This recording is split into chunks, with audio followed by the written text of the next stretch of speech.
அரசியல்ல அவன் இவன் பார்க்க மாட்டான். இவன் எந்த செய்தியை வச்சிருக்கான்னு பார்ப்பார். ரெண்டாவது, எனக்கு ஓட்டு இருக்குதுன்னு தெரிஞ்சா எனக்கு அவர் கொடுக்குற மரியாதை வேற. அதை எப்போ பார்த்தேன்னா, ஜெயந்தன் உள்ள தெளிப்பிச்சிருந்தம்மா தமிழ்நாடே கொண்டாடிக்கிட்டு இருக்குது ஜெயந்தனை கைது பண்ணதில்ல. இவர் என்ன நினச்சிக்கிட்டாரு, ஜெயந்தனுக்கு ஆதரவாக நம்ம அப்போ அறிக்கை விட்டோம்னா பிராமணர்கள் தான் பக்கம் வந்துருவாங்கன்னு இவர் நினைச்சார். மிடில் கிளாஸை சேர்ந்த படித்த ஒருத்தனுக்கு எந்த செய்திகள் தேவைப்படுதுங்கிறத என்னை வச்சு கண்டுபிடிச்சிருக்காரு. ஒரு தொழிலை வெற்றி அடைய வைக்கணுங்கிறதுக்கு ஒரு முதலாளி என்ன முயற்சி எடுப்பாருன்னு நான் அன்னைக்கு பார்த்தேன். ஒரு அல்ப ஆளுங்களா நினைக்கல, இவனை வச்சு நமக்கு வியாபாரம். நானும் ஜெயலலிதா அம்மையாரும் படம் பண்றதா இருந்தோம். எம்ஜிஆருக்கு விருப்பம் இல்லாதனால அது தடைபட்டது அப்படின்னு. இல்லை, எம்ஜிஆர் ரஜினியை ரசிக்கல, அது தெரியும். ஆனா ஜெயலலிதா ரொம்ப சீனியர். ஜெயலலிதா கமலஹாசன் கூட நடிக்கலையே. ஒரே ஒரு படத்துல அவர் நடன காட்சியில கமலஹாசன் கௌதம புத்தரா உட்கார்ந்துருப்பார். நீங்க என்ன பண்ணிடுறீங்கன்னா, ரஜினி சொன்னா தமிழ்நாடே கேட்குங்கிற மாதிரி ஒரு பிரமையை ஏற்படுத்துறீங்க. அதை ராமதாஸ் ரொம்ப அழகா சொன்னார். ரஜினி என்கிற பலூனை நாங்கள் குத்தி உடைத்து விட்டோம். வீரப்ப ஒரு வன்னியருங்க. இவர் வீரப்ப ஒரு அசுரன், அவனை கொன்றே தீர்வேன்னார். கர்நாடகாவில் போய் கன்னடத்தில் பேசினார். ராமதாஸ் அப்போ தமிழ் உணர்வு மிக்க ஒரு, எங்க ஊர்ல உட்காந்துக்கிட்டு எங்க ஊருக்காரனை கைது பண்ணிருப்பியா அப்படின்னு மன்னிப்பு கேட்காவிட்டால் விளைவுகள் பயங்கரமா இருக்கும். பாபா படம் ரிலீஸ் ஆகுது, தியேட்டருக்குள்ளார பாமக தொண்டர்கள் ரீடு எல்லாம் தூக்கிட்டு போயிட்டார்.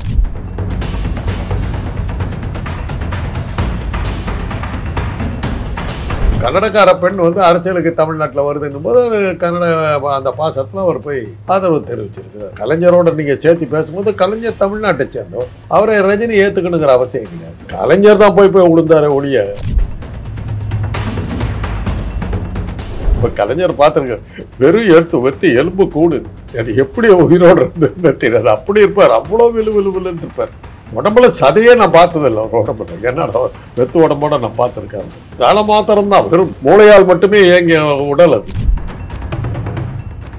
Bharat Institute of Higher Education and Research. எனக்கு தான் தெரியும்னு நினைப்பாரு. காலையில் 6 மணிக்கெல்லாம் அவர் சொல்லுவார்.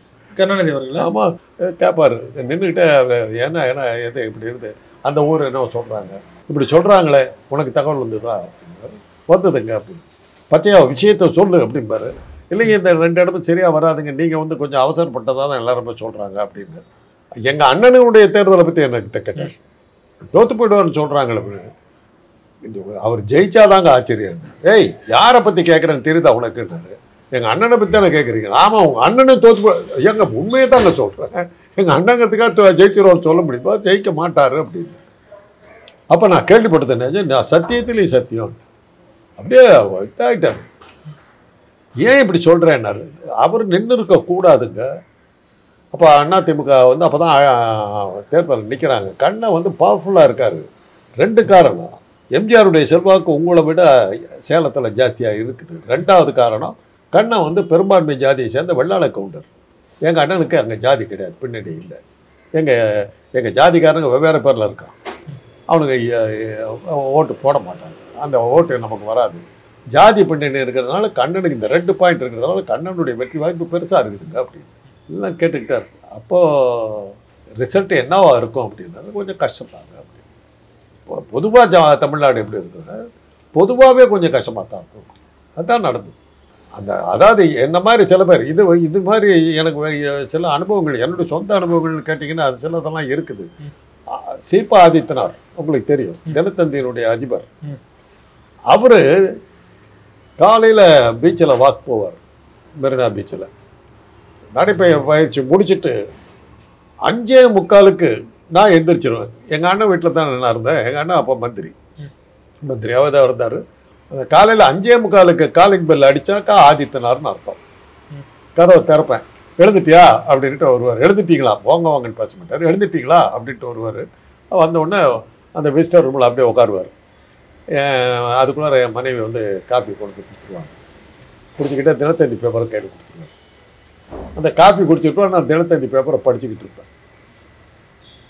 அப்படி எதுக்குடா தினம் கொடுக்குறாருன்னு எனக்கு அது முதல்ல புரியலை. நான் பேப்பர் கொடுத்தோன்னே ஒரு காஃபி குடிக்கிறதுல பேப்பர் படிக்கலாம், நான் பேப்பர் படிச்சுக்கிட்டு போய் எல்லாம் ஒரு நாள் எனக்கே தாங்க முடியாமல், என்னங்க காலையில் கொண்டு என்கிட்ட தந்தி பேப்பரை கொடுத்து படிக்க சொல்லுங்க.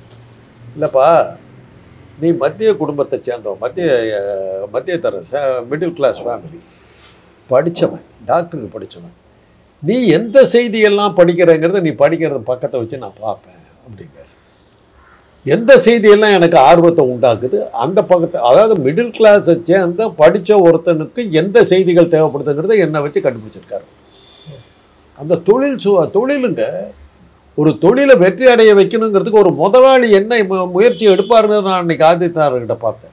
என்ன ஒரு அல்ப ஆளுங்களாம் நினைக்கல, இவனை வச்சு நம்ம வியாபாரம் வர்த்தகம், அதுதாங்க தொழில். அவர் ஏன் வெற்றி அடைஞ்சார்? இதுதான் காரணம்.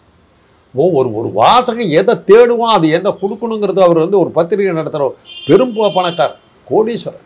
தினத்தந்தி நடந்து தான் அவர் வாழ்க்கை நடத்தணுங்கிற அவசியம் கிடையாது. ஆனால் அந்த பத்திரிகை ஆரம்பித்தா அது வெற்றிகரமாக போகணும். நம்பர் 1 பத்திரிகை இங்கே இந்தியாவில், மாநில மொழி பத்திரிகைன்னு நம்பர் 1 வரல, அகில இந்திய அளவில் இருந்த எல்லா தினசரி பத்திரிகைகளோட ஹிந்தி ஆங்கிலம் அத்தனை பத்திரிகைகளோட நம்பர் 1ல் நின்றுடுது. கடைசி ஊரில் நின்றுச்சு. இப்போ தான் உழுந்துச்சு, அது வேறு விஷயம். இதெல்லாம் நான் உங்ககிட்ட கற்றுக்கிட்டது. அதுதான் கலைஞர். அரசியலில் அவன் இவன் பார்க்க மாட்டார், இவன் எந்த செய்தியை வச்சிருக்கான்னு பார்ப்பார்.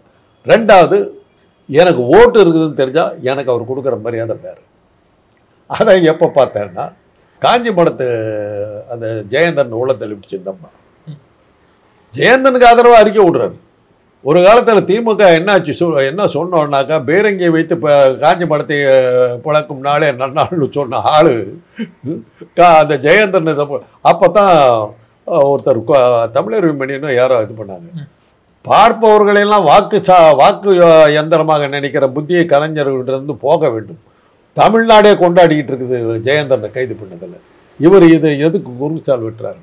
இவர் என்ன நினச்சிக்கிட்டாரு, ஜெயந்தனுக்கு ஆதரவாக நம்ம அறிக்கை விட்டோம்னா பிராமணர்கள் தான் பக்கம் வந்துருவாங்கன்னு இவர் நினைச்சார். ஆனால் அந்த ஒரு எண்ணம் கருணாநிதி அவர்களுக்கு நிறைய வாட்டி இருந்தது, பிராமணர்களை தான் பக்கம் எடுக்கணுங்கிறது அவருக்கு ஆசை ரொம்ப இருக்குது. அதனால தான் தன்னுடைய செயலாளராக குகன்ற ஒரு பிராமணரை போட்டுக்கிட்டார், ஆலோசகராக போட்டுக்கிட்டார்.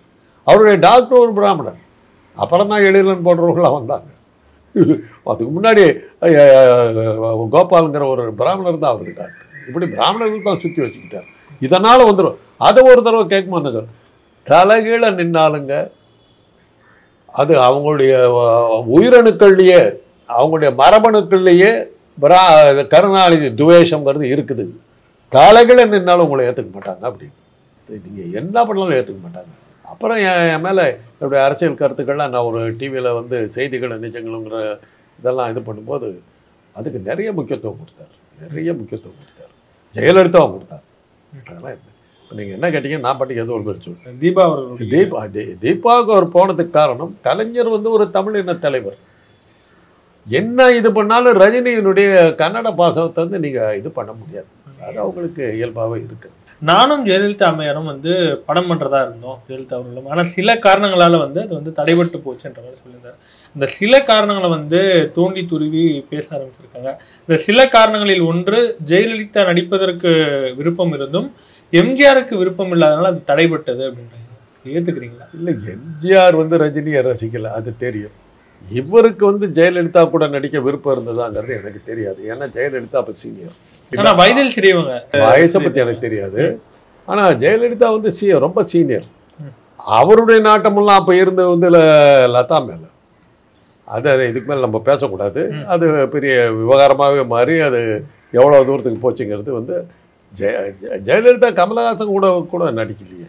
ஒரே ஒரு படத்தில் அவர் ஒரு டான்ஸில் நடன காட்சியில் கமலஹாசன் கௌதம புத்தராக உட்காந்துருப்பார், புத்தர் வேஷம் போட்டு உட்காந்துருப்பார். அதுதான் ஜெயலலிதா கூட கமல் நடித்தது. அப்படி இருக்கும்போது இவங்க ஜோடி பொருத்தத்துக்கு சான்ஸே இல்லை. ஒருவேளை அவங்க கேரக்டர் ஆர்டிஸ்டாக இவர் சைடு ஆக்டராக வந்திருக்கலாம், அந்த மாதிரி ரோல் ஏதாவது கொடுத்துருக்கலாம். எங்களுக்கு தெரிஞ்சு ரஜினியை போட்டு ஜெயலலிதா கூட ஜோடியாக போடுறது. ரஜினி அவர்களே சொல்கிறாரு, நாங்களும் அவங்களும் நடிக்கிற மாதிரி இருந்தது அப்படின்னு. ஒரே படத்தில் நடிச்சிருக்கலாம், என்ன கேரக்டர் ஜோடியாக இருந்திருக்கணுங்கிற அவசியம் இல்லை. அது ஒன்று இருக்குல்ல. இப்போ பார்த்தீங்கன்னா முள்ளு மலரும் படத்தில் பட்டாபட் ஜெயலட்சுமி தான் அவருக்கு ஜோடி, ஷோபா தான் கதாநாயகி. 2 பேருமே கேரக்டர். தங்கச்சி பாசம், அண்ணன் பாசம் பண்ணார். அதில் ஷோபா கதாநாயகான 2 பேரும் ஜோடி கிடையாது.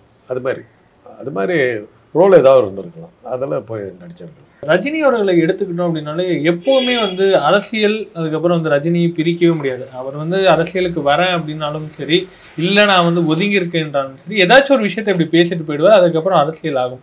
திமுக மேடைகளில் கூட வந்து சீனியர்கள் வந்து ஒதுங்கணும், இன்னும் வந்து பள்ளி முடிச்சுட்டு போனதுக்கு அப்புறம் கூட இருக்காங்கன்னு வந்து சொல்லியிருந்தா, அதுக்கு வந்து துரைமுருகன் வந்து காட்டமா பதில் சொன்னார்.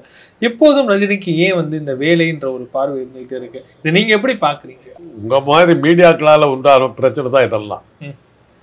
நீங்க என்ன பண்ணிடுறீங்கன்னா, ரஜினி சொன்னா தமிழ்நாடே கேட்குங்கிற மாதிரி ஒரு பிரமையை ஏற்படுத்துறீங்க.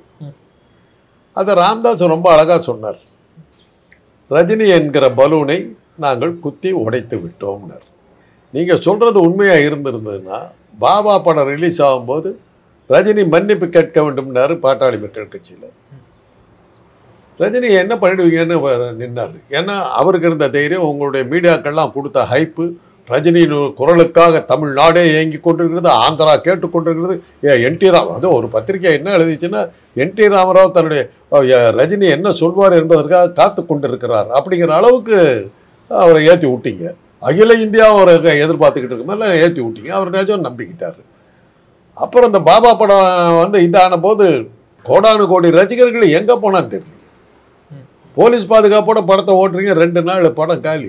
அப்புறம் தான் புரிஞ்சுது, ஓஹோ தொண்டர்கள் அப்படின்னு நம்ம நினச்சிக்கிட்டு இருக்கிறது ஆபத்து வந்ததுன்னா உடனடியாக காணாமல் போகிறோம் நம்ம தொண்டன் தாங்கன்னு அவருக்கு புரிஞ்சுது. அன்னைக்கு தான் அவர் முடிவு எடுத்தார், அரசியல் நமக்கு சரி வராது, தொண்டர்கள் நம்பி போனோம்னா காலி ஆகிடுவோம் அப்படிங்கிறது அவர் புரிஞ்சுது. ராமதாஸ் பாட்டாளி மக்கள் கட்சி விசஸ் ரஜினி அப்படின்றதுக்கு பல்வேறு கதைகள் வந்து சொல்லப்படுது. உண்மையில் நடந்த கதை என்ன? இவர்களுக்கு முரண் ஏற்படுறதுக்கு காரணம் என்ன? முரண் ஏற்பட்டது வந்து வீரப்ப வந்து ஒரு வன்னியருங்க. இவர் வந்து வீரப்ப ஒரு அசுரன், அவனை கொன்றே தீர்வேன்னார். கர்நாடகாவில் போய் கன்னடத்தில் பேசினார். ராமதாஸ் அப்போ வந்து தமிழ் உணர்வு மிக்கவர், இன்னைக்கு அவர் தமிழ் உணர்வு மிக்கவர் தான். அவர் ரஜினி இதற்கு மன்னிப்பு கேட்க வேண்டும், எங்கள் ஊரில் வந்து உட்காந்துக்கிட்டு எங்கள் ஊருக்காரனை வந்து கைது பண்ணிடுவியா அப்படின்னார்.